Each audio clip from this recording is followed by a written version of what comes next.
되게 좋은 예시입니다. 네. 그 처음 상가 투자를 시작하시는 분들이라면 예. 또 마찬가지로 좀 어떻게 시작을 해야 될까요? 와, 진짜 상가는 네. 우리나라 사람들은 자기가 상가를 잘 모르고 있다는 것 자체를 몰라요. 토지는 용어가 어렵잖아요. 네. 그 법률 용어가 많고 이러니까 토지는 어렵다고 생각을 하고 공부를 해야 되겠다 하는데 상가는 그냥 나도 좀 알아. 나 우리 동네 다니면서 뭐 이 지역에 뭐가 잘 되고 뭐 이런 걸 많이 봤어. 어떤 게 네. 트렌드 줄 알아 이러거든요. 웃기는 소리 하고 있네 진짜. 제가 유통회사에서 점포 개발을 10몇 년 했지 않습니까? 네. 점포 개발 한 1년, 2년 하고 홀딱 깼어요. 아, 소매점 매출이 일어나는 원리를 보니까 아 이게 이런 거구나. 뭐 유동인구 많고 적당히 사면 된다. 아 전혀 그렇잖아요. 네. 상가는 정말로 상권보다 입지고 입지라는 말은 이제 그 비슷한 레벨끼리 뭐 유동인구라도 비교해보라고 말씀드렸지 않습니까? 네.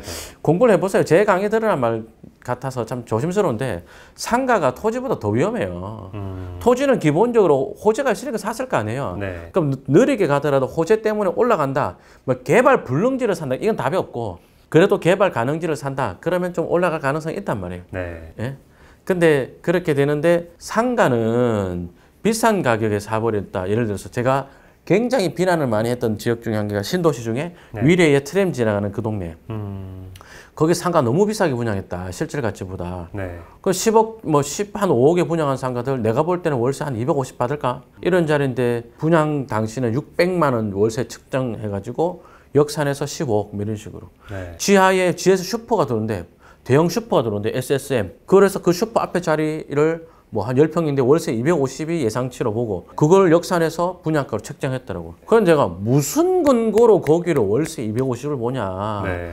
지하에 큰 슈퍼 들어온데 찾아보면 많거든요. 네네. 과천에 가면 레미안 슈르 아파트 있어요. 거기 지하에 지하철 슈퍼 큰 거 있어요. 네. 1매출 한 2천 파는 거. 그 앞에 떡집 있어요. 네. 월세 100. 근데 무슨 위례는 2.5배를 받아요. 근데 그런 상가를 분양을 받아 놓으면 네. 예를 들어서 한 달에 이자 나가는 게 한 100만 원 좀 나간다. 네. 그러면 100만 원에 임대 놓기가 대단히 힘들어요. 100 임대 놓는 순간 나는 7, 8억 주고 산 상가가 한 3억짜리 상가 떼버리는 거예요. 네. 그죠? 근데 임대 안 놓자니 관리비도 내가 내야 되죠. 그렇죠. 그러면 뭐 상가 투자할 때 이런 상권이 좋다 뭐 이런 거 있을까요? 상권보다 입지. 상권보다는 입지. 네. 역시. 예. 네. 상권으로 굳이 이야기한다면 이제 아까 용의 꼬리 사지 마라 그랬잖아요. 네네. 그러면 부동산으로 쳤을 때 비싼 지역이 업무시설 많은 데거든요. 업무시설 저는 상가 투자하는 거 대단히 위험하다. 아. 적어도 뭐 업무시설 많은 데면 이제 종로나 네. 그럼 내려가면은 역삼동, 네. 뭐 강남 이런 데잖아요. 네네. 상가 자체가 일단 엄청 비싸요. 아. 엄청 비싼 데다가 거기가 그 점심때나 저녁에 가보면 사람들 바글바글 하거든요. 네. 휴일, 근데 토일 되면 장사 안 되잖아요. 아, 그렇죠. 그 부동산의 가격은 비싼데 업무시설 많은데 업무상권 이런 데가 그래서 부동산의 가격은 비싼데 어떤 매출이라든지 이런 면에서 또 메리트가 없는 데가 뭔가 많아요. 약간 도심 공동화 현상이 일어나는 곳들이 그렇죠. 좀 그렇다는 예, 말씀이시죠? 차라리 주거지역 가서 네. 주거지역 가보면 또 상가를 볼 때 반짝반짝한 느낌 안 들어요. 아, 그렇죠. 예. 네. 그렇지만 주거지역에 가서 알차게 주동선 자리를 잡는다. 그다음 그 동선에 캐치될 수 있는 세대 수가 한 2,000세대 정도 된다. 그러면 좋죠. 예. 그러면 그런 데를 사놓고 상가한다. 그러면 이제 좀 안정적이고 네. 좀 더 추천한다면 역개통 예정지에 가서 아, 내가 최초로 한 개 보여드릴게요. 아, 네. 생각나는 게 있다. 제가 뭐 증인들이 많으니까요. 상가 정규 강의할 때 여기 이제 서원역 네. 개통을 보고 상가 산다. 네. 그러면 이제 서원역이 없을 때는 여기 버스가 노선이 많죠. 그렇죠. 예. 옆에는 몇 개 없죠. 네. 그러면 진짜 여기가 장군봉 근린공원 돼 있는데 이게 공원이면 아마 지대가 높아요. 높을 거라고. 그죠? 네. 그리고 여기는 천이 있으니까 지대가 낮죠. 네. 여기서 다 이렇게 내려오는 동선이라고요. 아, 근데 버스 정소 여기 있으니까 네. 안쪽에 주거 배우가 어느 길로 오든지 간에 동선이 이렇게 만들어질 거라고요. 아. 이렇게. 그죠? 네. 그 다음에 또 하나 보자면 이제 길 건너 배우 수요도 많거든요. 네. 그럼 길 건너 쪽 배우 수요도 넘어오는 수요가 뭐 요렇게 오는 수요가 좀 있었을 거라고. 네. 그러면 이 지금 지도상에 보이는 전체 상가들 중에 1입지는 어디입니까 하면 요 두 개 자리란 말이에요. 아. 그죠? 네. 이런 동네에 서원역이라는 경전철이 개통한다. 네. 그러면 여기 1등 자리가 더 좋은 자리가 되냐? 아유, 그건 따져봐야 되는 거예요. 역 개통하고 나서. 그래서 보면 여기 신협 있고 미니스톱 있고 네. 그다음에 오른편에 뭐 핸드폰 대리점 있잖아요. 네, 네. 저는 요 두 개 건물이 이 지역의 일입지다라고 봤거든요. 네. 뭐 신협 건물까지 넣어도 될 것 같고 이렇게가 실제로 이 미니스톱이 일매출이 어마어마하게 좋은 걸로 알고 있습니다. 아. 예. 편의점 브랜드는 시청자 여러분들이 생각하시고 어쨌든 매출은 이 자리가 일입지 자리다 보니까 이 동네 편의점 전체에서 1등하는 자리였거든요. 네.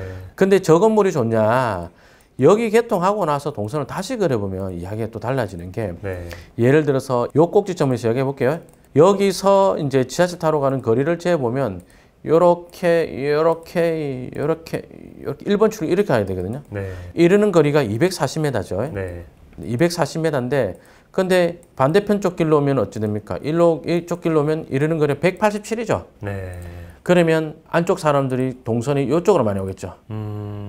그죠? 그러면 상가 투자는 이제 어느 동네 역개통한다. 그래서 그 동네 걸 산다가 아니라 역개통으로 인해서 주동선 될 자리를 사는 거죠. 동선이 바뀔 자리. 그럼 지금 이 동네에서는 그 주 동선, 그러니까 일입지 자리가 살짝 이동을 했다고 봐야겠네요. 아니요, 여기는 여기대로 일입지가 되겠지만 네. 역개통해가지고 좋아지는 자리는 이 자리죠. 아. 여기는 별 변화가 없는 자리. 네. 또는 미세하게 나빠질 자리. 네. 여기는 좋아질 자리. 그러니까 실제로 여기 GS15 제가 정확한 매출은 아닌데 추정한 매출이 제가 GS 출신 아닙니까? 네, 편의점 회사에서 영어 하다 온 사람인데 네.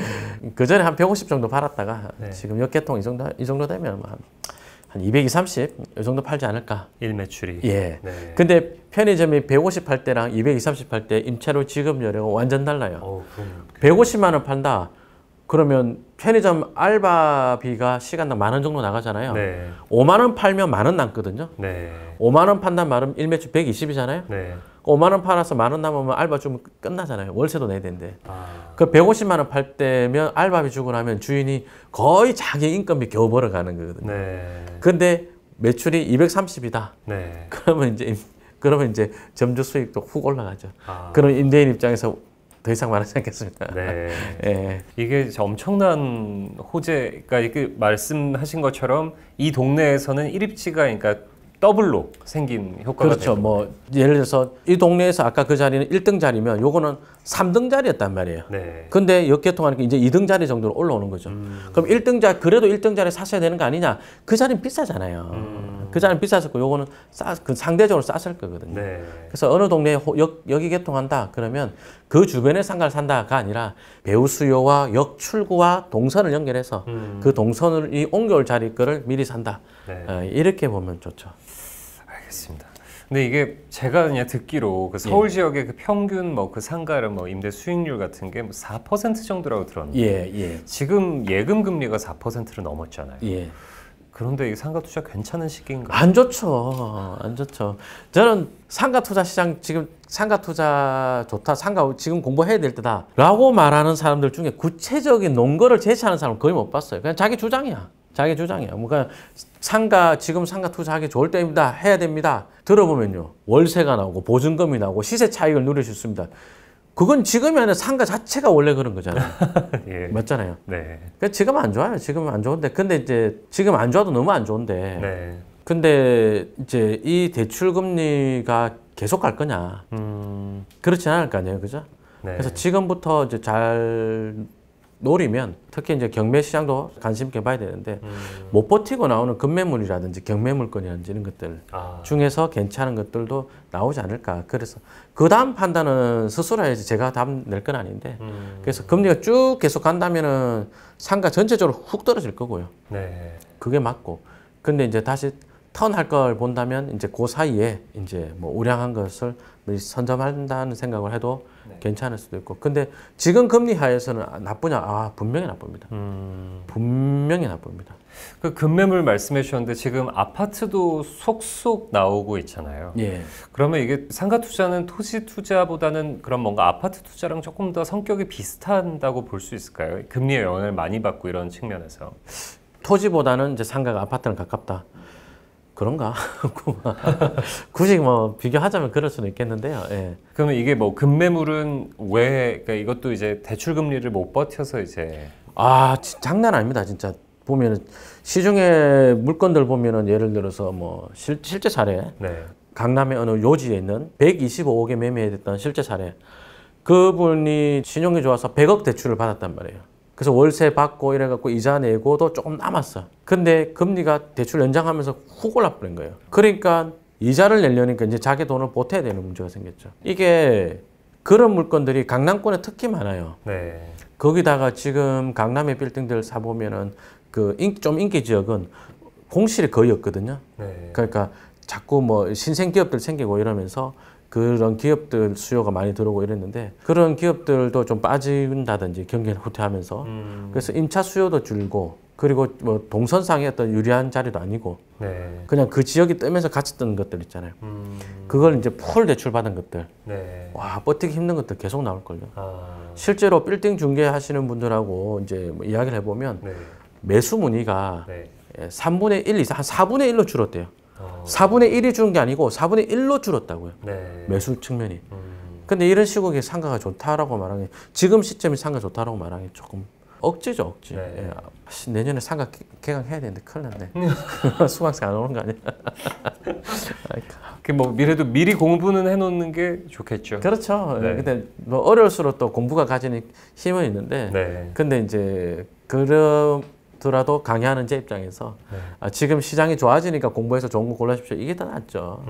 저도 이런 금리 미워. 금리 밉죠. 예. 그 토지 투자와 비교했을 때 그럼 네. 상가 투자를 할 때 뭐 좀 더 주의해야 되는 점은 뭐 어떤 걸까요? 상가가 토지보다 주의해야 될 거. 네. 상권 분석이죠. 상권 분석이죠. 네. 예, 제일 중요하죠. 상권 분석이. 프랜차이즈도 연구를 하면서 이런 입지에 이런 세대수 정도 가지는 프랜차이즈가 얼마나 팔더라. 네. 그런 것들을 이제 단골집 가서 인터뷰도 좀 해보고 월세가 어느 정도 되는지. 그러니까 단편적으로 그냥 내 이 동네 좀 알아. 여기가 장사 잘 돼. 이러면 안 되고 네. 자꾸 그런 것들을 계량화, 수치화해서 우리 동네 주동선에 있는 김밥집 사장님하고 이야기해 보니까 하루 한 100만 원 판대. 예. 김밥집 100만 원 팔면 월세 한 300만 원 좀 낼 수 있단 말이에요. 그래서 자꾸 이런 거를. 근데 그 김밥집으로 가는 동선이 세 보니까 한 3,500세대 정도 되더라. 뭐 자꾸 이런 데이터가 쌓아져야 돼요. 네. 네. 그래서 자꾸 그런 연습을 좀 하시고 좀 쉽진 않겠지만. 예. 네. 마지막으로 예. 그 혹시 젊은 세대들이 부동산 투자를 이제 해야겠다 공부를 하는 젊은 세대들이 있잖아요. 이 세대들한테 뭐 부동산 투자할 때 꼭 이거는 반드시 유의해야 된다, 염두에 둬야 된다 하시는 게 있으실까요? 그래서 저는 젊은 세대들하고 이야기를 해보면 네. 너무 각양각색이어가지고 예. 실제로 이런 분이 있어요. 20살 때부터 땅 투자 공부를 하신 분이 있어요. 그래서 그분 임여사님이라고 있는데 그분을 만났는데 야, 자기 20살 때부터 했대요. 근데 여사님이에요? 예, 그래서 그분이 지금 어찌 된 줄 아세요? 어떻게 됐나요? 22살이 됐어요. 내가 깜짝 놀랐네. 왜 20살이 토지 공부를 하러 온 거야, 내가. 네. 어이, 깜짝 놀랐어요. 내가 아니, 내가 장난으로 임자사 이래 불렀는데. 네. 아무튼. 근데 대단하죠. 뭐 그런 분도 있지만 또 젊은 세대들은 부동산 가격이 너무 비싸 버리니까 네. 아예 안 돼라고 생각하는 분들도 있어요. 그렇죠. 예, 단념해버린 예, 사람이 근데 많죠. 그런 단념하는 분들한테 하고 싶은 이야기가 나도 그랬어. 나도. 저도 부산의 반여동이라는 제가 나온 초등학교가 폐교를 했어요. 부산인데 폐교를 했어요. 네. 동네 얼마나 후진지 알겠죠? 예. 인구는 많이 늘었는데 그 동네가 네. 애 학교 보낼 때가 되면 동네를 다 나와버려요. 그 동네가 이제 철거민 수용하려고 만든 동네거든요. 네. 그래서 좀 지역 수준이 좀 낮은 지역인데 지금 뭐 거기 있다가 그 지역에서 이제 떠난 지는 한 10년 됐습니다만 부모님도. 아무튼 저도 그런 동네에서 살다가 그 서울에 직장 잡고 방 잡고 이럴 때 집값 너무 비싸가지고 네. 세상 잘못됐다. 뒤집어져야 된다. 그런 생각 정말 많이 했거든요. 근데 반드시 됩니다. 근데 저 같은 직업을 가진 사람들이 강의 장사하는 사람들이 한 6개월만 공부하면 부자 된다. 무피 투자로 뭐 내 돈 안 들이고 큰 투자 할 수 있다. 큰 수익 낼 수 있다. 이런 이야기 하는데 맞아요. 저도 지금 지피라고 있는 책 중에 한 사례 한 개가 투자금이 0원인데 매매 차익 한 10억 나는 게 있거든요. 네. 경매로 낙찰 받아가지고 개발 제한구역에 10억 넘을 거예요. 매각 차익은. 그런 게 있는데 그거는 이제 대출 끼고 세입자 보증금 받고 또 창고에서 월세 나오고 이게 다 돌아가가지고 된 건데 네. 공부 엄청 해야 돼요. 그러니까 6개월 만에 된다. 세상에 6개월 만에 부자 될 것 같으면 가난한 사람이 왜 있어요? 3년을 잡고 공부를 하시고 3년 잡고 공부해도 네. 생각보다 많이 안 올라가시거든요. 근데 급여 외에 다른 소득이 생기면서 되게 좀 여유가 생겨요. 마음 심리적으로. 네. 그리고 3년이 3번 구르면 9년이잖아요. 네. 그때쯤 돼야 경제적으로 이렇게 좀 자리 잡아져요. 네. 그리고 뭐 학원 하는 사람, 부동산 투자 학원 하는 사람으로서 알아서 그걸로 의심해서 들어도 됩니다만은 저는 제 기준은 그랬어요. 책 가지고 공부하는 거 한계가 있더라고요. 네. 그래서 저는 제가 좀 그때 어려울 때 학원을 좀 더 일찍 안 간 건 되게 후회하거든요. 점포 개발에 업무를 하면서 네. 투자하고 싶어서 공부를 2003년도에 경매책을 사보고 2004년도에 토지책 사서 보고 그렇게 쭉 와가지고 회사 내에서는 부동산 지식이 높은 사람 이랬었는데 뭐 분양권이라든지 재개발, 재건축 그런 것들도 그냥 제 약간 주먹국으로 했단 말이에요. 네. 근데 그때 내가 학원을 좀 다니고 제대로 공부했었으면 예. 지금 이런 인터뷰 안 하고도 잘 살고 있을 건데. 그러니까 제가 대표님 말씀은 젊은 세대들이 일단 너무 조급한 마음을 갖지 말고 그리고 예. 공부는 좀 빨리 시작해라. 예. 이렇게 이해하면 될까요? 예, 그리고 이 바닥 강사들 사기꾼 많으니까 조금 걸러서 들어요. 좀 예. 걸러서. 예, 막 6개월 만에 부자 된다. 아이고. 기왕이면 대표님 같은 좀 일타 강사한테 배우는 게 좀 더 좋겠네요. 아, 그 말 기다렸습니다. 알겠습니다. 오늘 대표님께서도 이제 상가 투자, 토지 투자 뭔가 좀 많은 시청자분들 그리고 저조차도 굉장히 생소한 거에 대해서 많은 고견 말씀 주셨는데요. 먼 걸음 해주셔서 정말 감사합니다. 예, 고맙습니다. 자주 불러주십시오. 네, 다음에 또 나와주세요. 예, 감사합니다. 감사합니다.